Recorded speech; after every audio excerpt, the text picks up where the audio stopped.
আমি আমি আর জবাব দিতে পারলাম না। আমি কোন কমিশনারকে কোন আইজিপি কে লাঠি হাতে রাস্তা নামতে দেখি নাই। উদ্দেশ্য প্রণোদিতভাবে আক্রোশবশত শুধুমাত্র সাংবাদিকদের টার্গেট করে মারধর করেছে, হামলা করেছে, ল্যাং মেরে ফেলে দিয়েছে। ওই প্রশ্ন নিব না তো।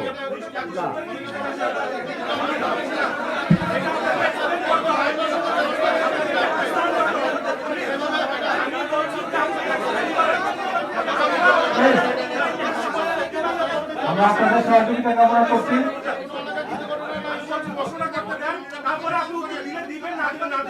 সবাইকে থামান। আমি কোন কমিশনারকে কোন আইজিপি কে লাঠি হাতে রাস্তা নামতে দেখি নাই। এক, দুই নম্বর হচ্ছে যে আপনি যখন লাঠি হাতে নিজে নেমেছেন রাস্তায়, তারপরেই পুলিশের কিছু সদস্য উদ্দেশ্য প্রণোদিতভাবে আক্রোশবশত শুধুমাত্র সাংবাদিকদের টার্গেট করে মারধর করেছে, হামলা করেছে, ল্যাং মেরে ফেলে দিয়েছে। এইটা কতটা পেশাদারমূলক আচরণ ছিল। দুই নম্বর হচ্ছে যে এটা আপনারা নিশ্চয়ই দেখেছেন। আপনারা কোনো ব্যবস্থা নিয়েছেন? আমি আর জবাব দিতে পারলাম না। আপনারা কথা প্রশ্নটা নিতেও দিচ্ছেন না, বলতেও দিচ্ছেন না।